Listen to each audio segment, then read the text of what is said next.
Saludos, mi nombre es Jessica Tituaña, soy estudiante de la Universidad Central del Ecuador, Facultad de Jurisprudencia, Ciencias Políticas y Sociales en la carrera de Trabajo Social.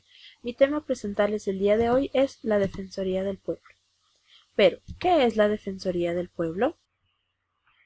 La Defensoría del Pueblo, cuyo titular es el Defensor del Pueblo, es una institución de derechos humanos que promueve y protege los derechos de las personas, comunidades, pueblos, nacionalidades y colectivos que habitan en el país, de ecuatorianas y ecuatorianos en el exterior, y los derechos de la naturaleza para propiciar una vida digna y el buen vivir. ¿Qué hace la Defensoría del Pueblo? La Defensoría del Pueblo, como una institución nacional de derechos humanos autónoma, plural, jurídica y ética, ayuda a la construcción de una sociedad, una cultura, una humanidad y un Estado más respetuosos de los derechos humanos y de la naturaleza. ¿Cómo protege estos derechos la Defensoría del Pueblo? Atiende peticiones individuales o colectivas relacionadas con amenazas o vulneración de derechos humanos. Emite medidas de cumplimiento obligatorio encaminadas a proteger el ejercicio pleno de estos derechos. Emite pronunciamientos públicos cuando existe vulneración de los derechos ya mencionados.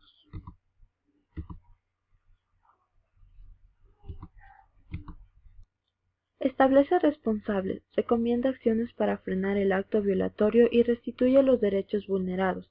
Patrocina a las personas, pueblos, comunidades, colectivos en la interposición de garantías jurisdiccionales tales como acción de protección por las vulneraciones de los derechos constitucionales, habeas corpus para recuperar la libertad por detenciones ilegítimas, arbitrarias, habeas data para acceder a la información personal que se encuentra en entidades públicas o privadas, acceso a la información pública como un derecho ciudadano, acción ciudadana para demandar colectivamente el respeto de los derechos y reclamos por mala calidad o indebida prestación de servicios públicos o privados.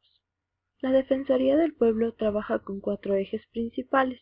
La lucha contra la violencia y la discriminación hace referencia al derecho a la vida digna, derecho al libre desarrollo de la personalidad, derecho a la identidad personal y cultural, derecho a la igualdad formal y material, a una vida libre de violencia, al honor, al buen nombre, a la integridad personal. En cuanto a los servicios domiciliarios y consumidores, tenemos disponer a bienes y servicios de óptima calidad, derecho a elegir con libertad los bienes y servicios, derecho a recibir una información adecuada, precisa y no engañosa sobre el contenido, características y condiciones de bienes y servicios. El eje al derecho a la vida personal tenemos el derecho a la vida, es un atributo del ser humano que le permite ejercer los demás derechos fundamentales. Nadie puede ser privado de la vida arbitrariamente. El derecho a la vida implica no solamente aspectos del ciclo natural de la vida como crecer, reproducirse y morir, sino también el hecho de satisfacer necesidades de alimentación, agua, trabajo, salud, vivienda, entre otros. En el derecho a la vivienda tenemos el derecho a la vida digna, a la salud, derecho a la familia, derecho a la propiedad, al medio ambiente sano y a la identidad cultural. ¿Cómo promueve la Defensoría del Pueblo los derechos humanos y de la naturaleza? Exigiendo al Estado que prevenga e impida las violaciones de derechos humanos, investigando y generando información sobre la situación en derechos humanos y de la naturaleza, y proponiendo políticas públicas que garanticen el ejercicio de los derechos humanos y de la naturaleza. ¿Quiénes pueden acudir a la Defensoría del Pueblo?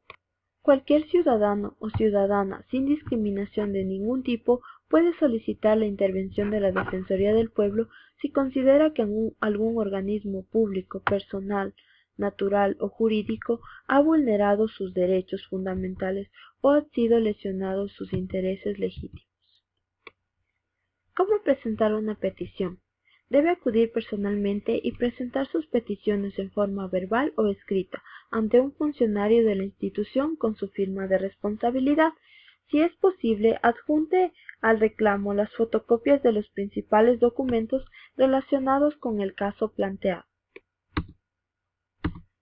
¿Qué hechos dan lugar a una petición? Cuando una persona es detenida arbitrariamente. Cuando una persona legalmente es detenida, es víctima de tortura o maltrato. Cuando una persona se siente perjudicada por el cobro de tarifas en los servicios públicos. Cuando funcionarios de alguna empresa u organismo del Estado no brindan una buena atención conforme a las normas elementales del respeto hacia los clientes y usuarios.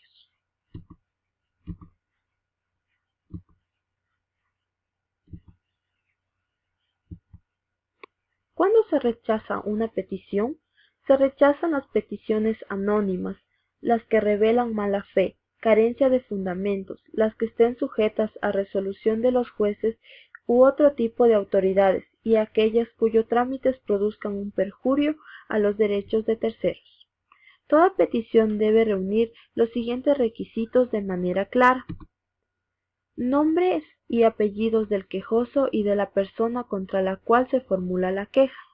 En caso de representación de una comunidad o grupo de personas, el quejoso acompañará la constancia escrita de su delegación para este efecto. Las circunstancias en las cuales se produjo la violación o inobservancia del derecho, lugar, fecha y autoridad o persona particular responsable cuya tutela se reclama. El derecho del peticionario y de la persona presuntante, las pruebas documentales y los testimonios que fundamentan la petición, la medida reparatoria que se pretenda. La Defensoría del Pueblo maneja 3 formularios de petición: el formulario para presentar una petición, formulario para solicitar vigilancia al debido proceso y una solicitud de acceso a la información pública. Los 3 formularios presentados deben constar de manera clara los nombres y apellidos del peticionario y los datos contra quien se presenta la petición. Los datos de la petición son importantes. Gracias por su atención. Hasta una próxima oportunidad.